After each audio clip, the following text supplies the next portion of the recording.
Bueno, vamos a arrancar con esta clase de la segunda parte sobre el método inductivista.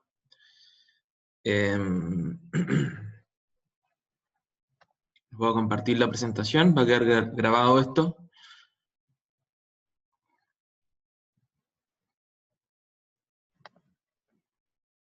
Un minuto.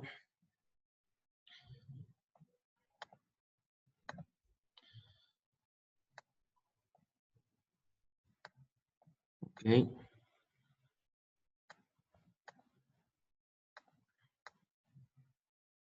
Hola, Tiago, buenos días.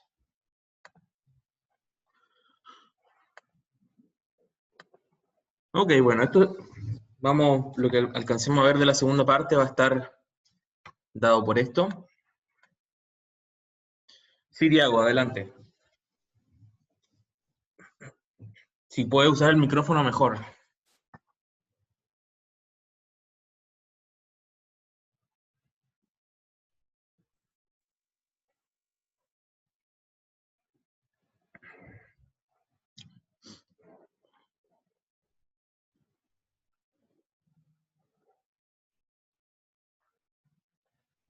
¿Está ahí, Tiago?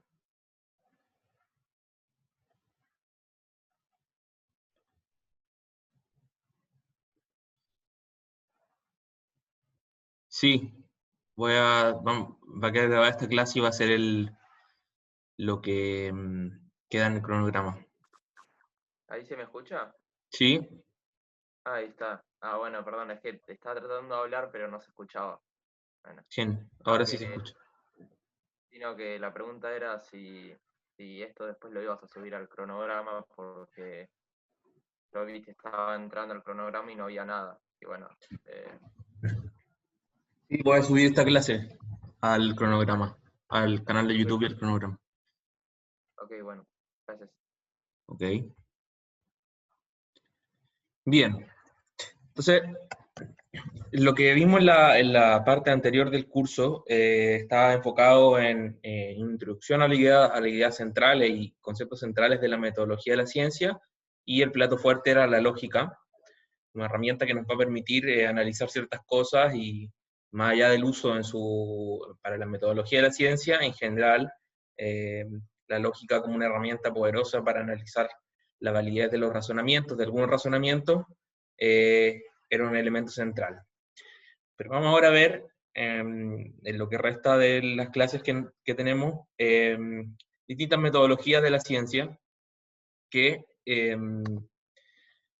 bueno, tienen ciertas particularidades y son una especie de planteos clásicos que es importante que en un curso como este, introductorio a esta idea, se dé. Y por eso hoy vamos a empezar con la metodología inductivista y las críticas al inductivismo. ¿Ok?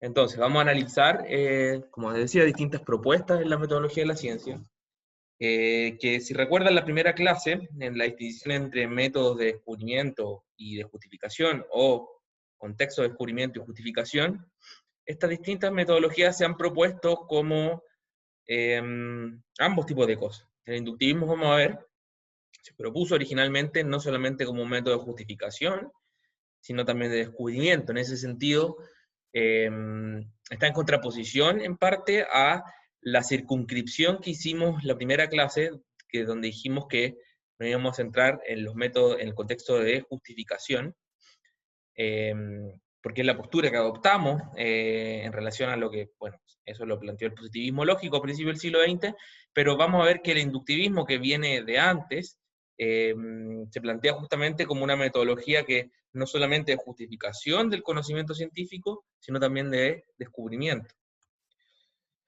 Y en esa línea, las principales corrientes propuestas metodológicas que vamos a ver es el inductivismo, o empirismo inductivista, y el falsacionismo. La metodología de los programas de investigación científica no lo vamos a ver, que es más bien una especie de sofisticación o desarrollo del falsacionismo. Entonces, el foco va a estar en el inductivismo y el falsacionismo. Bien, hagamos un poco de historia de esto, del origen de esta idea. El empirismo inductivista, este que está acá, es David Hume, un filósofo escocés, filósofo y también economista escocés, vivió entre 1711 y 1776, es uno de los representantes más destacados del empirismo inductivista moderno. Y hacemos este contexto, esta contextualización, porque es importante entender que esta idea y la fuerza que gana una idea que tal vez es ya de sentido común o de moneda corriente, no solamente para la ciencia, sino para cualquier persona, que es la idea de que la experiencia sensible es una fuente de conocimiento o es la fuente privilegiada o única de conocimiento. Esta idea no era tan generalizada antes de Hume, antes de Locke, antes de Bacon, y por ello es importante entender el contexto en el que empieza a desarrollarse esta idea. Entonces, como les decía, Hume es tal vez el exponente más destacado, pero tuvo defensores tempranos como Francis Bacon, que, bueno, escribe un texto en 1620, se llama El Nuevo Organon, en donde discute con las ideas previas de la metodología de la ciencia, las cuales se remontan a Aristóteles y al escolasticismo. Pero la idea de que la experiencia como fuente de conocimiento, y que tal vez para todos nosotros es una idea, como les decía, compartida, cobran fuerza en este tiempo, que es el momento precisamente de la revolución científica moderna. Y los que aparecen acá, adicionalmente, la Royal Society fue una especie de sociedad científica en donde Newton fue su presidente mucho tiempo, tuvieron Boyle, el de la ley de Boyle, de los gases, Hooke, que fueron todos personajes centrales en el desarrollo de la ciencia moderna, en particular en la física, también un poco en la química y otras áreas, pero el punto central fue la física. Y en torno a esta revolución científica, ¿cierto? Es donde empieza a cobrar con fuerza la idea de la experiencia como fuente del conocimiento. Profe, disculpe si hace una pregunta y no le contesto, es porque me tengo que ir, pero dejo grabando la clase. Ok, Joaquín, está bien. Como les decía, con Newton que escribe los Principia Mathematica, su obra en donde plantea las 3 leyes de Newton, esas que se aprenden en la secundaria, y la ley gravitacional, a finales del siglo XVII, la experiencia para Newton, lo dice explícitamente, y con Newton, la autoridad que tiene Newton para todo, en el fondo, sobre todo en Inglaterra, en Reino Unido, la experiencia se acaba por reconocer como la fuente de conocimiento verdadero fundamentado con certeza, el único cimiento seguro de la ciencia. Esto va a plantear problemas metodológicos, ¿ok? Y eso es justamente lo que vamos a ver ahora, y vamos a ver que las críticas también al inductivismo que surgen de esta idea. Pero antes veamos un poco lo que se propuso hacer Hume. ¿Qué se propuso hacer Hume?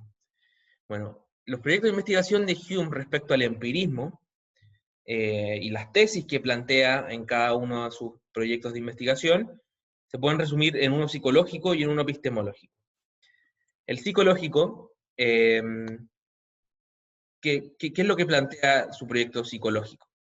Psicológico no lo entiendan como la psicología moderna o la psicología clínica incluso, sino más bien vinculado a un aspecto descriptivo de la mente y de la psicología humana en su aspecto cognitivo. Pero bueno, ¿cuál es la tesis empirista a nivel psicológico? Es mostrar que no existen ideas innatas.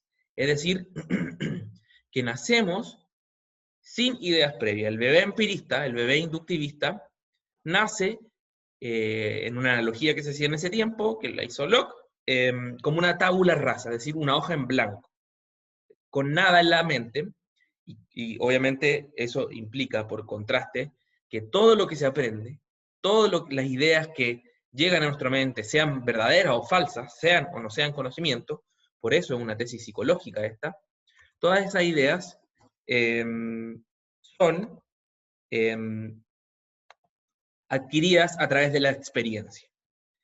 Y esto lo plantea Hume en contraposición a Descartes, que brevemente lo vimos dentro de la primera clase. Descartes era uno de los personajes de la revolución científica.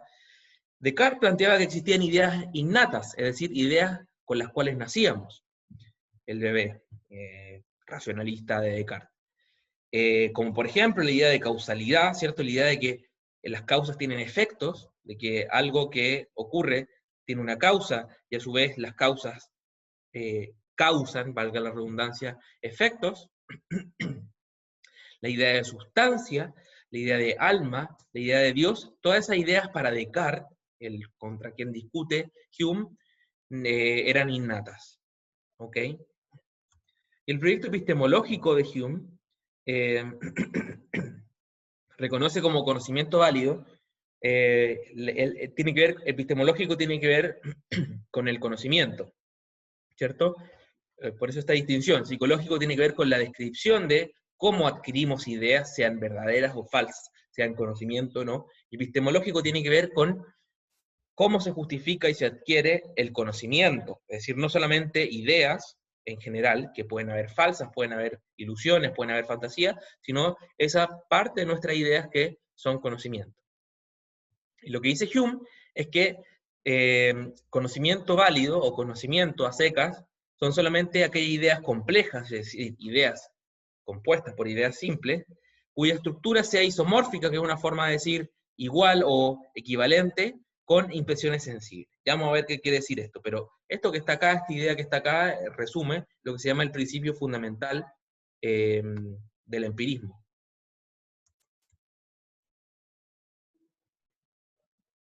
¿Ok? Bien. Entonces, veamos esta idea profundicemos un poco en esta idea de tabula rasa o hoja en blanco versus las ideas innatas de Descartes. Como les decía, una idea central del empirismo es que el bebé empirista, o todos nosotros, nacemos sin contenidos mentales, sin ideas, como una hoja en blanco. No existen las ideas innatas. Lo que sí podemos tener para el empirista son facultades innatas. Por ejemplo, nuestros sentidos, los 5 sentidos, son facultades, es decir, capacidades, habilidades innatas con las cuales nacemos. La capacidad de ver, oler, sentir, el tacto, degustar, etcétera, oír, escuchar, son facultades innatas, pero y que nos permiten obtener impresiones. Este concepto de impresiones es central para el empirismo, pero no nacemos con ideas, con contenidos innatos, ¿ok? Otra facultad innata es la facultad de recordar, por ejemplo, la memoria es una facultad innata para el empirista. Asociar, es decir, juntar dos ideas, son facultades, pero no son ideas innatas, ¿ok? Y por lo tanto, como les decía, por contraste, es la idea de que todos nuestros contenidos mentales, todas nuestras ideas, todas nuestras impresiones, provienen, en última instancia, de la experiencia. ¿Ok? ¿Cuál es el desafío que se le presenta a un empirista que defiende esta idea? El desafío es el siguiente, ¿cierto? Es fácil explicar el origen, la fuente de ciertas ideas. Por ejemplo, la imagen que tenemos del obelisco, las palabras del idioma que actualmente hablamos. Es fácil, o nuestra representación, por ejemplo, de un personaje ficticio como Mickey Mouse, es fácil explicar su origen empírico, ¿cierto? En algún momento se nos presentó cuando éramos niños la imagen del obelisco, o lo fuimos a ver presencialmente, y desde entonces que tenemos ese contenido mental en nuestra cabeza. Las palabras del idioma que actualmente hablamos, ¿cierto? Las aprendimos en nuestra primera infancia, escuchando a nuestros padres, a nuestros tíos, a nuestros hermanos, y en ese sentido es fácil rastrear el origen empírico vinculado a la experiencia, empírico quiere decir vinculado a la experiencia, de esas representaciones mentales. O Mickey Mouse, también lo vimos alguna vez en la tele, en algún dibujo, etc., y ahí tuvo su origen empírico esa idea. Pero, sin embargo, otra idea no es tan fácil decir cuál fue su origen empírico. La de Dios, por ejemplo, la de los números y objetos matemáticos, que es cierto, uno puede decir, bueno, alguna vez nos dibujaron el número 1, el número 2, el número 3, nos dibujaron una recta en la pizarra, un triángulo, y aprendimos, por ejemplo, que la suma de los ángulos de un triángulo es suma 180 grados. pero no es tan fácil explicar esa idea como empíricamente, porque uno puede decir, bueno, pero el número 1 es distinto de cualquier impresión sensible, no está instanciado en el 1 que uno dibuja ahí, o en el 1 hecho en, no sé, en caracteres cirílicos, o en el 1 que escribe una tribu que tiene otro alfabeto. La idea de 1, de número o de triángulo, son ideas que no es fácil identificar con ninguna impresión sensible, ¿cierto? Porque cualquier triángulo que dibujemos no va a ser en realidad un triángulo, no va a ser una superficie, una figura de 2 dimensiones, va a tener 3 dimensiones, por lo tanto, hay una especie de diferencia entre la idea que tenemos de triángulo y las representaciones empíricas con las cuales podemos decir, aprendemos por primera vez que es un triángulo o nos sirve para aprender ciertas cosas. La causalidad también, la idea de que las causas tienen efectos, que hay una relación causal entre ciertos fenómenos, no meramente una asociación ni una relación de posterioridad, también es difícil explicar su origen en alguna experiencia particular. Por lo tanto, ¿por qué un desafío para el empirista? Porque estas ideas que a primera vista no son fáciles de explicar su origen empírico, si el empirista quiere defender la tesis empirista, el principio fundamental del empirismo, de que todas nuestras ideas tienen su origen en la experiencia, bueno, tiene que mostrar cómo estas ideas se originaron en la experiencia. Y Hume, precisamente, hace eso. Enfrenta ese desafío y da una respuesta a este problema. Y dice, bueno, muestra cómo, a partir del material que viene de la experiencia, se llegan a esas ideas como Dios, los números, o la causalidad, o la idea de sustancia. No voy a plantear todas las ideas que da, voy a plantear solamente con un ejemplo. Con Dios. ¿Cómo explica Hume el origen de la idea de Dios? Dice lo siguiente. Dice, la idea de Dios no tiene un carácter innato, sino que proviene de impresiones sensibles que el entendimiento, es decir, una facultad de la mente, procesa, elabora, desarrolla, y que termina dando origen a la idea que tenemos de Dios. ¿Y qué es lo que hace Hume? Hume toma la definición de Dios que proviene de la filosofía medieval, que es la de un ser infinitamente poderoso, sabio y bondadoso, tiene esas 3 propiedades infinitas, Dios, y dice, bueno, va analizando cada una de estas ideas en las que se descompone, por decirlo así, el concepto de Dios, y las analiza. Dice, por ejemplo, la idea de poder, ¿cierto? Fíjense, acá la definición de Dios, por un lado, la idea de un ser poderoso, ¿cierto? La idea de poder limitado, ¿cierto? Dice Hume, la hemos derivado de nuestra reflexión, de reflexionar, pensar acerca de nosotros, que nos permite hacer qué cosa, nos permite reconocer que nosotros tenemos cierto poder, ¿cierto? Todos tenemos algún poder. Podemos, por ejemplo, no sé, agarrar un vaso y tomar agua. Eso es una capacidad de modificar nuestro ambiente, y uno lo puede entender como una de las notas del poder, o también podemos, no sé, decirle a ciertas personas que hagan algo. Tenemos cierto poder, es un poder limitado, obviamente, no podemos hacer cualquier cosa, pero adquirimos la experiencia de poder de manera empírica, a través de nuestra experiencia en la vida. ¿Ok? La idea de sabiduría o de inteligencia también, limitada, obviamente, también la obtenemos por la sensación interna que nos dice, bueno, nosotros podemos, no sé, inteligir lo que es una silla que tenemos enfrente, sabemos que 1 más 1 es 2, sabemos un par de cosas, entonces adquirimos a través de nuestra experiencia y nuestra reflexión interna la idea de inteligencia, limitada, obviamente, porque hay muchas cosas que no sabemos, y por lo tanto, también a la vez que experimentamos que somos seres inteligentes, experimentamos a la vez nuestro límite en esa propiedad, en ese atributo, al igual que en el caso del poder. Y por último, la idea de bondad lo obtenemos de nuestra sensación interna de ser buenos, hacer el bien. Toda esta idea la adquirimos mediante la experiencia. Entonces, aquí tenemos los 3 componentes de la idea de Dios: ser poderoso, sabio, bondadoso. La experimentamos a través de nuestra experiencia interna, pero de manera limitada en nosotros. Y lo que dice Hume es que la idea de Dios surge, uno, de asociar estas características, es decir, de juntarlas en un solo ente, un solo ser, y de multiplicarlas al infinito, es decir, atribuirle a este ser que tiene estas tres características, pero en un grado sumo, ¿cierto? Poder, pero poder infinito, inteligencia, pero inteligencia infinita, completa, y bondad, pero bondad infinita, ¿ok? Entonces dice, bueno, el ser al que le atribuimos estas tres características es nuestra idea de Dios, ¿cierto? Entonces, con este argumento, Hume muestra que la idea de Dios no es una idea innata, sino que deriva de nuestras impresiones, ¿cierto? De nuestra experiencia con nosotros mismos, como seres poderosos, inteligentes y bondadosos a nivel limitado, y hacer estas dos operaciones. Copiar estas características, atribuirlas en un solo ser y multiplicarlas al infinito. Y este argumento en Hume, que puede tener sus problemas, pero para Hume muestra y da cuenta es compatible con el principio fundamental del empirismo. ¿Ok?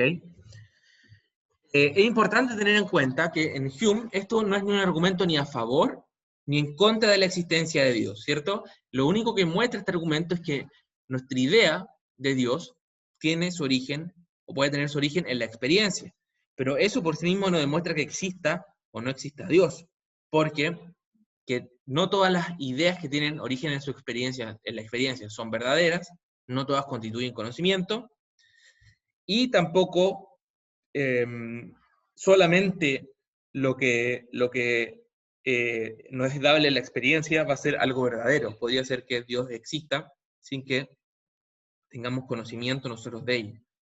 Entonces, es importante tener en cuenta que el argumento que da Hume acerca del origen de la idea de Dios, el origen empírico, no es un argumento a favor o en contra de la existencia de Dios. No un argumento a favor o en contra de que la existencia de Dios sea algo que conocemos o no a través de la experiencia. Muestra solamente el origen de la idea. ¿Ok? Dicho esto, repasemos un poco algo que vimos en la cuarta clase, que fue la clase de los tipos de enunciados, porque es fundamental tener bien esto fresco para entender un poco el proyecto y lo que busca hacer el inductivismo. ¿Ok? Recuerden lo que eran los enunciados singulares empíricos. Eran enunciados que eran empíricos, contenían términos empíricos, y eran singulares, es decir, tenían de alguna forma una referencia a un nombre propio, a un individuo, ¿cierto? Es decir, Mirta Legrand está ahora en la televisión, sería un caso de enunciado singular empírico. ¿Por qué? Porque lo veo en la tele, y Mirta Legrand es un nombre propio. El 1 de marzo de 2020, a las 6 a.m., me asomé por la ventana y salió el sol, también un enunciado singular empírico, porque tiene una referencia espacio-temporal, en este caso 1 de marzo de 2020 a las 6 de la mañana, etc. Son enunciados que tienen referencias que se notan mediante nombre propio o coordenadas espacios temporales. Y en principio, aunque sea difícil prácticamente, podemos tener experiencia del contenido al que hacen referencia, los enunciados singulares. Después están los enunciados generales, que lo que habíamos visto es que contienen cuantificadores existenciales, por ejemplo, existe o hay, o universales, ¿cierto? Todos, los, etc. Y que su particularidad es que su dominio de referencia son conjuntos potencialmente infinitos. Todos los signos, por ejemplo, los números, etc. Son conjuntos o infinitos o prácticamente infinitos. No vamos a ver los enunciados existenciales porque ya los vimos, etc. Lo que nos interesa son sobre todo los enunciados universales, ¿cierto? Por ejemplo, todos los metales se dilatan con el calor, todos los días sale el sol, los cines son blancos, son enunciados universales, refieren a un conjunto de elementos potencialmente infinito, el de todos los metales, el de todos los días, el de todos los cisnes, del cual hacemos una afirmación, y lo que vimos es que mediante la experiencia podemos refutarlo, ¿cierto? Basta solo una observación de una instancia negativa, de un contraejemplo, basta ver un solo cisne que no sea blanco, basta que un día no salga el sol, basta que un metal no se dilate con el calor, para refutar uno de estos enunciados. ¿Ok? Pero, mediante la experiencia, no podemos verificarlo, porque solamente podemos tener experiencia de un conjunto limitado de casos de metales que se dilatan con el calor, de días en los que sale el sol, y de cisnes que son blancos. No tenemos experiencia de todos los elementos de esos conjuntos, y por lo tanto, no podemos verificar, mediante la experiencia, estos enunciados. ¿Ok? Deductivamente no podemos hacerlo. Y ese es un problema central, importante. ¿Por qué es un problema central? Porque la mayoría de los enunciados científicos de nuestro conocimiento, en la manera en que lo concebimos, son de tipo universal, son enunciados universales, ¿cierto? Por ejemplo, el que damos recién, todos los metales se dilatan con el calor, bueno, puede ser una ley científica que expresa esa idea. Entonces, lo que tenemos es que con este problema nos damos cuenta que los enunciados que forman el contenido central de nuestro conocimiento científico son de tipo universal, y si queremos ser empiristas tenemos un problema, porque sabemos que estos enunciados no los podemos verificar mediante la experiencia. Podemos refutarlos, pero no verificarlos. Entonces, ¿cuál es nuestra base para creer en esos enunciados? Si sabemos que no podemos verificarlos mediante la experiencia, y si por otro lado somos empiristas y afirmamos que todo nuestro conocimiento tiene su origen en la experiencia, tenemos precisamente el problema central de los empiristas, que es, bueno, sabemos que este conocimiento no se puede justificar, no se puede verificar directamente por la experiencia, y por otro lado, nos atañimos al principio de que solamente podemos conocer mediante la experiencia. ¿Qué hacemos? Tenemos un dilema. Tenemos este dilema que es precisamente el problema del empirismo, y que la metodología del inductivismo empirista busca solucionar. ¿Ok? Entonces lo que vamos a ver ahora, a continuación, es la propuesta de solución que hace el inductivismo, y después vamos a ver sus críticas. Pero hasta el momento, ¿se entiende lo que vamos viendo? Tenemos en claro cuál es el problema que enfrenta el inductivismo. Pregunto.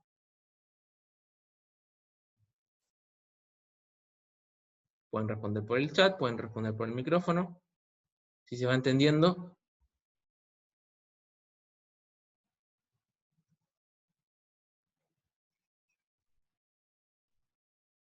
¿Sí? No hay ninguna duda, pregunta.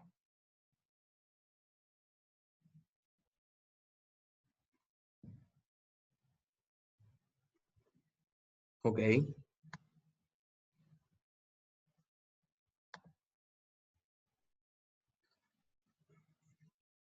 Entonces, Tiago, Joaquín, una respuesta clásica del empirismo a este problema de cómo nosotros queremos fundamentar leyes científicas que son universales y por lo tanto no verificables directamente por la experiencia, y por otro lado, nos queremos empiristas, es decir, bueno, lo único que justifica un enunciado, lo único que constituye conocimiento es aquellos que se justifican mediante la experiencia. ¿Cómo lo hacemos? La respuesta clásica del empirismo es que existe un canon de inferencia lógica, es decir, un modelo de inferencia lógica que es no deductivo y que permite inferir enunciados universales o justificar enunciados universales a partir de enunciados empíricos singulares. Y ese canon de inferencia lógica, ese modelo de inferencia lógica, es la inducción. De ahí viene el nombre de esta metodología, y por eso es importante que lo entiendan.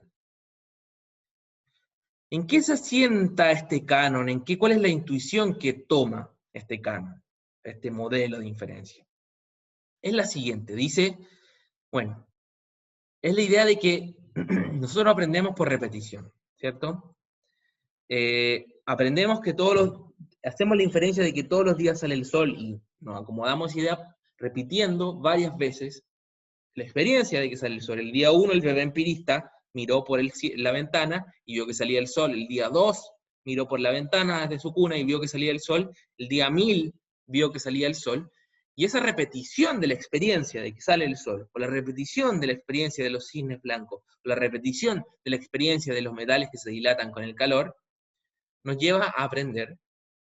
y de alguna manera apoya ese aprendizaje, o nos lleva a hacer el enunciado universal de que todos los días sale el sol, de que todos los metales se dilatan con el calor, de que, etc. ¿Ok? Entonces el inductivismo parte de esta intuición, de esta idea general, de que aprendemos por repetición, y le añade ciertos elementos metódicos, metodológicos. Eso es lo siguiente. Para Bacon, Francis Bacon, dijimos Francis Bacon, en 1620 escribe el Nuevo Organon, uno de los protagonistas de la Revolución Científica. La autoridad, la idea de que la autoridad es el fuente del conocimiento y la tradición era responsable del estancamiento del conocimiento hasta su época. Piensen, estaban combatiendo contra la Iglesia, que planteaba que la fuente del conocimiento era la Biblia y Aristóteles, es decir, la autoridad de ciertas personas. Entonces, la idea de Bacon y de los principales protagonistas de la Revolución Científica es que hay que eliminar las anticipaciones, los prejuicios, los preconceptos con los que abordamos la experiencia. Hay que eliminar toda la autoridad como fuente de conocimiento. Y esta idea de eliminar prejuicios, eliminar anticipaciones, lleva a la idea de una metodología en donde lo que se plantea es, bueno, tenemos que dejar en blanco nuestra mente, eliminar todo preconcepto y recolectar a partir de la experiencia todos los hechos posibles sin clasificarlos, sin hacer conjeturas acerca de su relevancia, sin meterle conceptos externos, sino ceñirse a lo que nos presenta directamente y de manera pura la experiencia. ¿Ok? Pero lo que estoy planteando acá y lo que quiero enfatizar es que esta idea surge de contraponerse a la forma en que se pensaba que se podía tener conocimiento previamente, que era a través de la autoridad de ciertos personajes, como la Biblia, bueno, ciertos textos como la Biblia, o Aristóteles, que era la idea medieval de conocimiento. Entiendan el inductivismo como una reacción a esta idea, que dice, no, hay que dejar en blanco todo lo que tenemos y partir de cuestionar y observar los hechos de la naturaleza sin ningún preconcepto, sin ningún prejuicio, y a partir de ello construir nuestro edificio de conocimiento. ¿Ok? Entonces el primer paso es recolectar los hechos posibles, sin clasificarlos, sin hacer conjeturas acerca de su relevancia, y el segundo paso es clasificarlos, analizarlos y comparar los hechos valiéndose solamente de los cánones, de los modelos, de las reglas del conocimiento y del pensamiento en general, pensamiento correcto, de la lógica, ¿cierto? Por eso escribe Bacon el nuevo órgano, que órgano entiéndase como instrumento, y qué tipo de instrumento, instrumento lógico. El tercer paso para los inductivistas es generalizar, ¿cierto? Una vez que adquirimos los hechos sin clasificarlo, una vez que lo clasificamos, analizamos solamente a través de los cánones del pensamiento correcto, sin ningún tipo de prejuicio, lo que hacemos son generalizaciones inductivas, es decir, si observamos que 40 cisnes eran blancos, bueno, mediante ciertos cánones de inferencia inductiva, que vamos a ver ahora, decimos todos los cisnes son blancos, ¿ok? Y el último paso de los inductivistas es hacer predicciones, inferencias deductivas en este caso, a partir de nuestras generalizaciones, hacemos inferencias acerca de predicciones particulares acerca del futuro, ¿cierto? Si generalizamos la ley que dice todos los días sale el sol, ¿sí? Decimos, bueno, añadimos como premisa que mañana será un nuevo día, concluimos predictivamente que mañana saldrá el sol, ¿ok?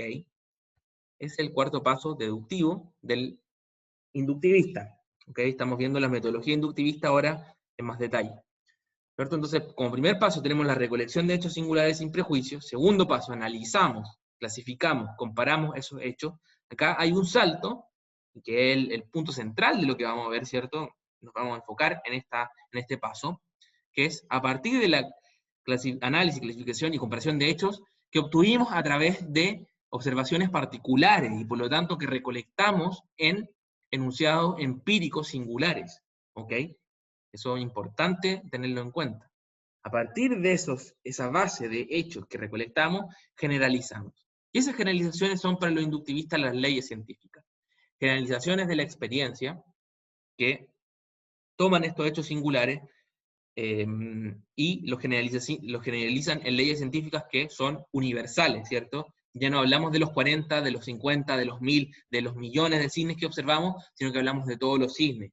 Ya no hablamos de los 40, de los 50, de los millones de metales que vimos que se dilataban con el calor, sino que hablamos de todos los metales, ¿ok? Hacemos leyes científicas que universalizan esa experiencia. Y a partir de estas leyes científicas deducimos predicciones acerca de hechos singulares que aún no han sido observados.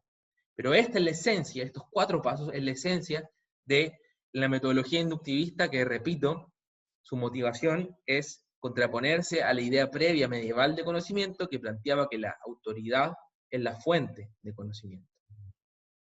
¿Una duda hasta acá? ¿Pregunta?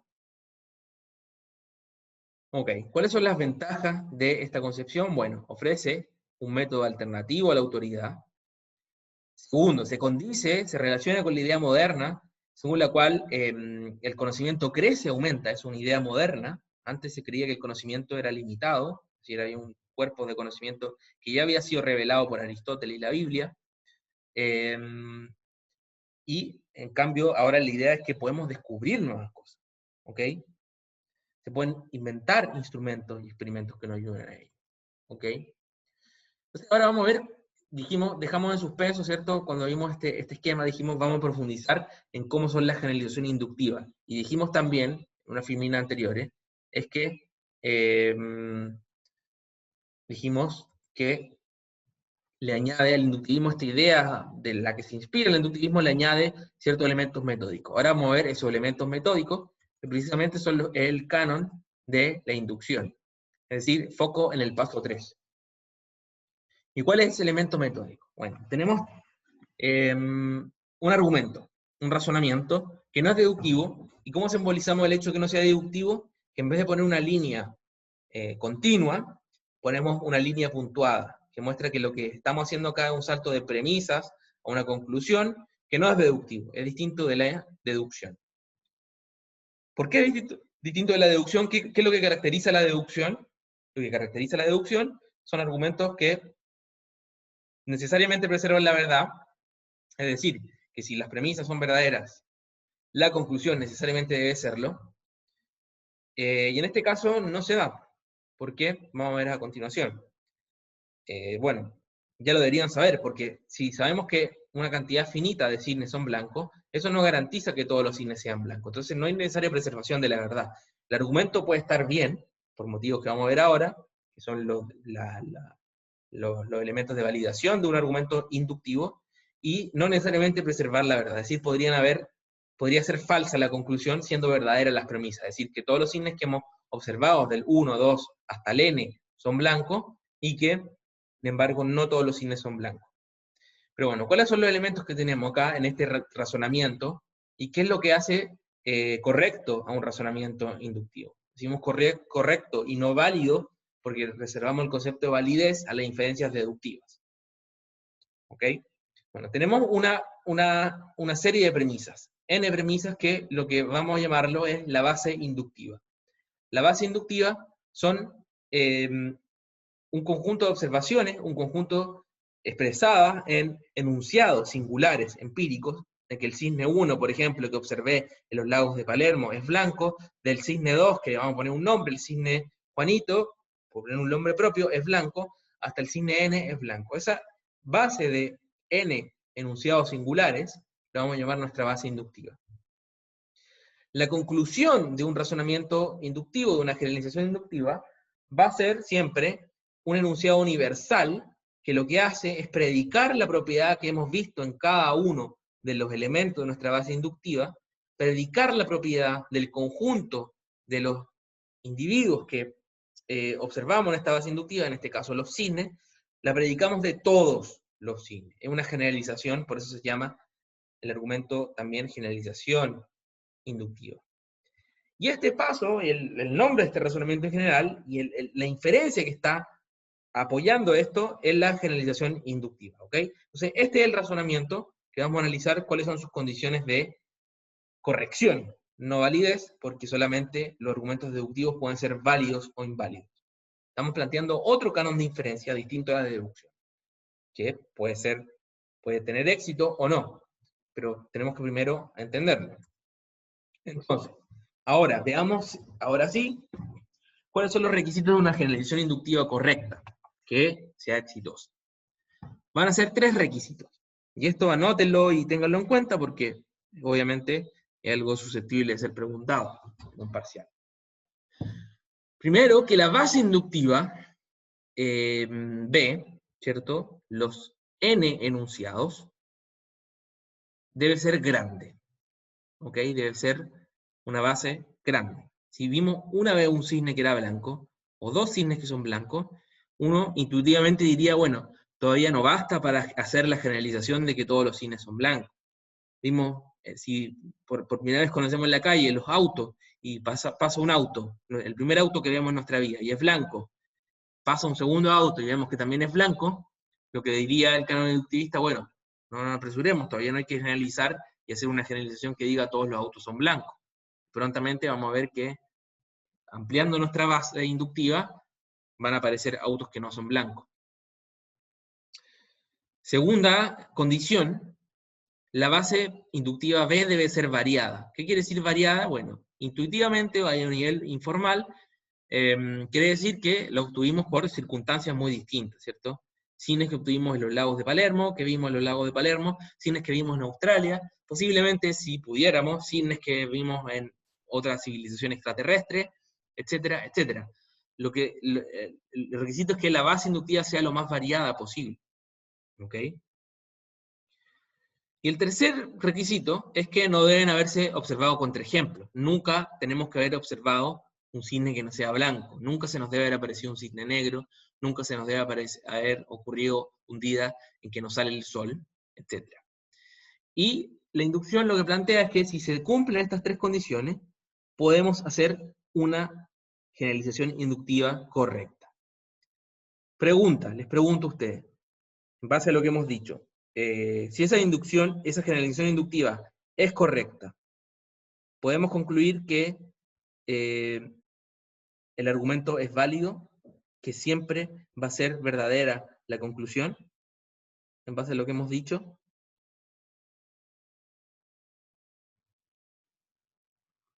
Les pregunto, Tiago, Joaquín. ¿Me escuchás? Sí, te escucho.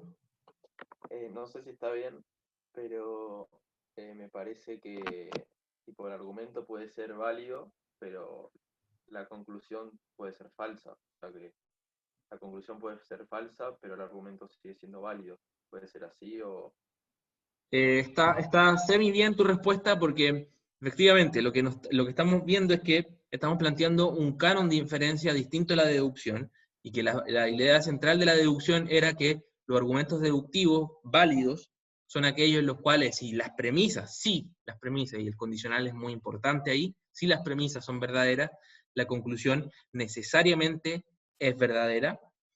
Es lo que caracteriza los argumentos deductivos. Este es un argumento no deductivo, por lo tanto no tiene esa propiedad, y por lo tanto, dijimos recién que el concepto de validez lo vamos a reservar a los argumentos deductivos. Entonces, por eso está semi bien, porque es correcto lo que dijiste en la segunda parte de tu respuesta, donde afirmaste que la conclusión puede ser falsa cuando tenemos estas 3 condiciones, pero la parte que no está tan bien es decir que el argumento puede ser válido en ese caso, por lo que acabo de decir, porque reservamos el concepto de validez a los argumentos deductivos, es decir, a los argumentos en los cuales la verdad de la conclusión es garantizada en caso de que las premisas sean verdaderas. Acá la verdad de la conclusión no se garantiza, lógicamente, en el caso de que las premisas sean verdaderas y en el caso de que se cumplan estos 3 requisitos. ¿Ok? Entonces, está bien tu respuesta, pero añádele ese matiz de decir, bueno, eso no garantiza la validez del razonamiento, porque son justamente los razonamientos inductivos, razonamientos que no pretenden ser válidos y por los cuales no aplica el concepto y el requisito de validez de los argumentos deductivos. ¿Se entiende, Tiago? Gracias por responder. Genial. Bien. Ahora vamos a ver, y este es como tal vez el punto central de la clase, y la crítica al inductivismo, o sea, lo que planteamos recién, primero, el origen de la idea empirista. Segundo, la motivación de la metodología inductivista. Tercero, el canon de la inducción, que es lo que hace un argumento inductivo correcto o aceptable. Y ahora vamos a ver el problema de la inducción, que tiene que ver con las distintas críticas a esta propuesta metodológica en la ciencia. Vamos a llamar problemas menores, aunque no son nada menores, pero vamos a distinguirlo de otro problema, que vamos a verlo como el problema central, a los siguientes problemas. Primero, ¿qué quiere decir que una base inductiva sea grande? La ambigüedad de este concepto y vaguedad del concepto de grande dificulta esta propuesta. ¿Por qué? Porque si tenemos un conjunto que es potencialmente infinito de observaciones, en el límite, ¿cierto? Si los que están viendo análisis matemático, en el límite, cualquier subconjunto finito de un conjunto infinito, la proporción es igual a 0, ¿cierto? Porque cualquier número finito dividido en infinito es 0. Por lo tanto, en esos casos, grande o chico, no queda claro qué quiera decir. En segundo lugar, ¿qué quiere decir que sea variada? Ese criterio habría que especificarlo y entenderlo de una forma mucho más formal que la que acabamos de decir, y no está para nada claro cuál sea esa definición formal. Y el tercer problema es que en muchos casos se observan contraejemplos. Hemos visto que hay cisnes que no son blancos, o hemos visto que metales que no se dilatan con el calor, o podemos ver contraejemplos de situaciones. Entonces, eso limitaría demasiado nuestros casos de conclusiones inductivas correctas.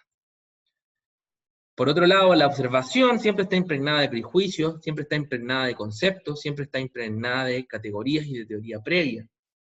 Un esquimal, ¿cierto? El típico ejemplo, un esquimal no ve, ve muchos más matices y variedades de blanco que lo que vemos cualquiera de nosotros, por las razones obvias del ambiente en el que vive, pero eso muestra que la observación nunca tiene este carácter puro de ir sin prejuicios, sin preconceptos, mirar los hechos y recolectarlos, sino siempre está impregnado de un lenguaje, un preconcepto, prejuicios que nos vienen dados. Entonces tenemos estos 4 problemas que son críticas importantes, pero que tienen que ver con aspectos que no son la principal crítica que hace Hume, que es la siguiente. Entonces, lo que hace Hume es preguntarse, bueno, ¿qué supuesto está detrás de los criterios de corrección de este tipo de inferencia que acabamos de dar? Estos 3 criterios que nos dicen si sean estas 3 cosas, es correcto. ¿Qué supuesto implícito está en esa validación? Y bueno, cualquiera sea ese supuesto, habrá que justificarlo para creer en la inducción. Se pregunta Hume por qué de haber observado casos en los que una característica se da en constante conjunción con otra, ¿cierto? La característica o el hecho, el evento de que empiece un día y que salga el sol, se da en constante conjunción. La propiedad de ser un cisne y de ser blanco se da en constante conjunción. ¿Por qué? Se pregunta Hume, esperamos que en los casos futuros, aún observados, esa conjunción se volverá a dar. ¿Por qué hacemos predicciones en base a conjunciones constantes que se han dado en el pasado, la extrapolamos al futuro? Y dice Hume que el principio subyacente a esto es un principio de uniformidad de la naturaleza, que lo que plantea es que las instancias que aún no hemos observado de algo, por ejemplo, de un cisne, deben ser similares a las que ya hemos observado, ¿cierto? Que la naturaleza es uniforme, en el sentido de que no ocurren cosas locas de que cambie todo en todo momento. Existe uniformidad.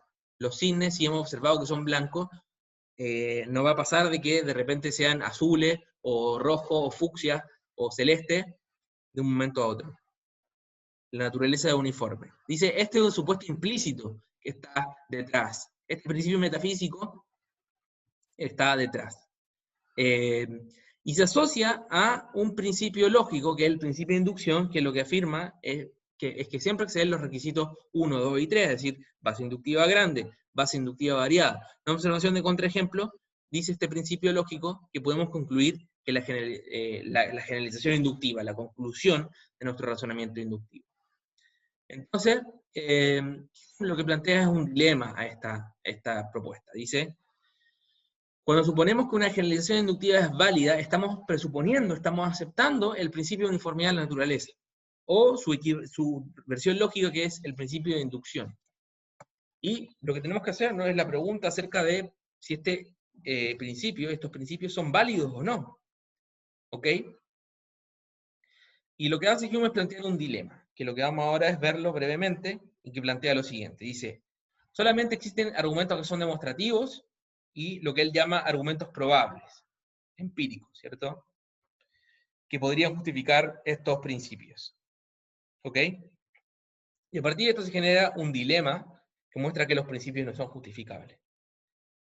Y Henderson formaliza este dilema y vamos a utilizar esta formalización. Es un poco extensa, pero no es tan difícil de entender. Dice, bueno, la premisa 1 de nuestro dilema es que solamente existen dos tipos de argumentos, los demostrativos y los probables. Premisa 2, toda generalización inductiva presupone la verdad del principio de uniformidad de la naturaleza o del principio de inducción, según la versión que se quiera. Acá tenemos estas dos premisas, partimos de esto, y si aceptamos estas premisas, vamos a mostrar que no se justifica el principio de inducción, y por lo tanto las generalizaciones inductivas no son buenas. ¿Ok? Entonces, primero tenemos un primer cuerno de un dilema. ¿Qué es un dilema primero? Un dilema es presentar un argumento que tiene dos opciones, mostrar que la primera no se puede cumplir, que la segunda no se puede cumplir, y que por lo tanto no se puede cumplir en general lo que queremos mostrar. Dice, la premisa 3, que forma parte de este cuerno del dilema, dice, un argumento demostrativo establece una conclusión cuya negación es una contradicción. Es decir, si demostramos deductivamente algo, la negación de ese algo sería contradictoria.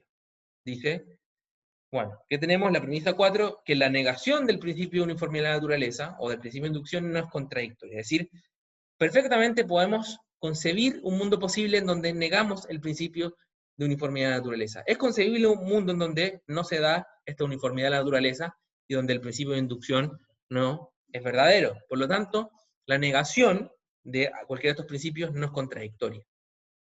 La primera conclusión que surge de esta es que no existe un argumento demostrativo para justificar el principio de uniformidad de la naturaleza o el principio de inducción. Y eso se sigue de las premisas 3 y 4, ¿cierto? Dice, la premisa 3 dice, un argumento demostrativo establece una conclusión cuya negación es una contradicción.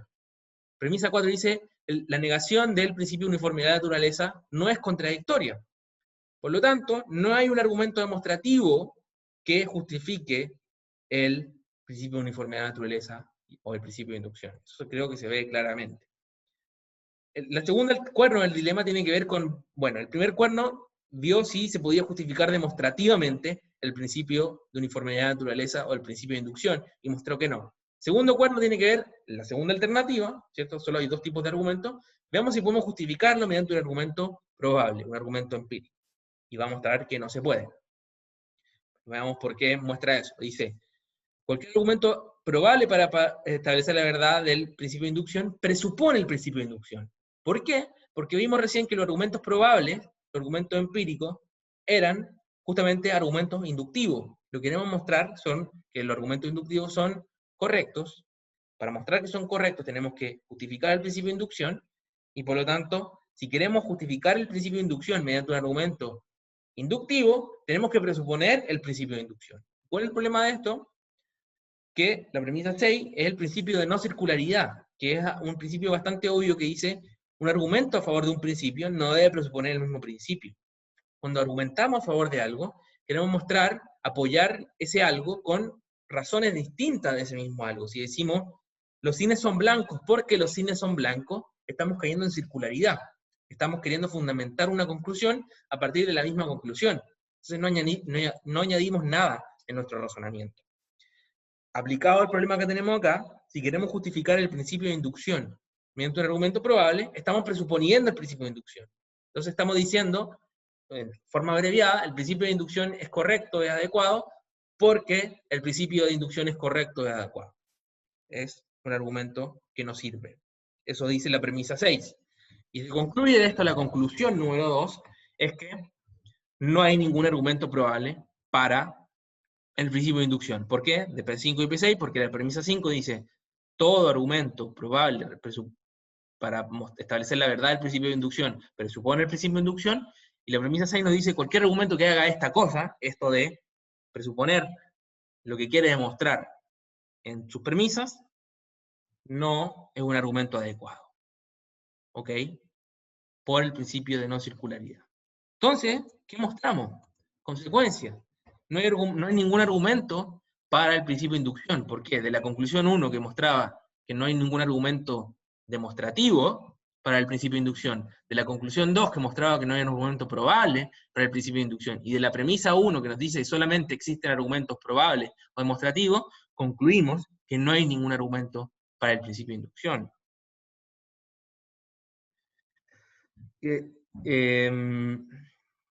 Bueno, voy a saltarme esto porque ya son más detalles, pero lo central del argumento de Hume es este. Mostrar que si queremos justificar el principio de inducción mediante un argumento demostrativo, no hay ninguna razón que demostrativamente justifique eso, porque para hacerlo tendría que pensarse que la negación del principio de inducción es contradictoria, y no ocurre eso. El segundo cuerno del dilema muestra que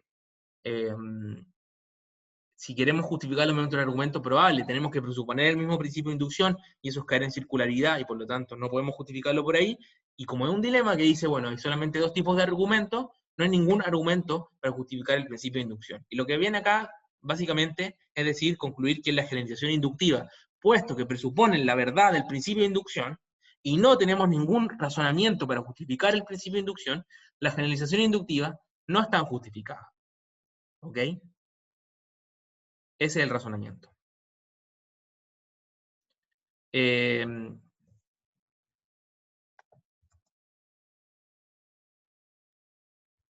Bueno, eso sería lo de hoy. Lo fundamental es, como les decía, entender esta idea, este concepto de la inducción, la metodología inductivista como una propuesta de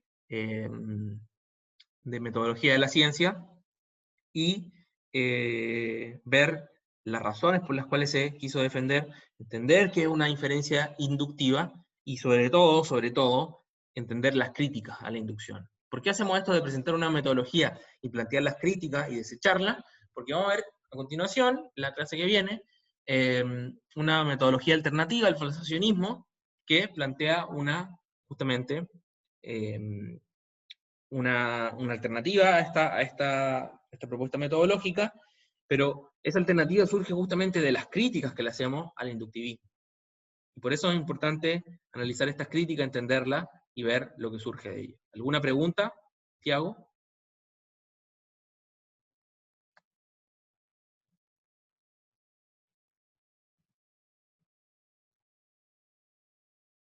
¿Quedó claro?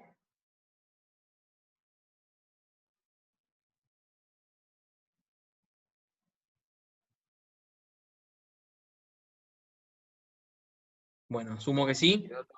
Todo claro, todo claro. Genial, Tiago, gracias por responder. Asumo que sí, y bueno, nos estamos viendo. Voy a subir esta clase al canal de YouTube y va a quedar como eso. Y les voy a pasar la bibliografía también. Y ahí vamos avanzando, vamos viendo cómo avanzamos de cara al segundo parcial, que, si no mal recuerdo, es el 15 de diciembre. Un saludo. Nos vemos. Adiós.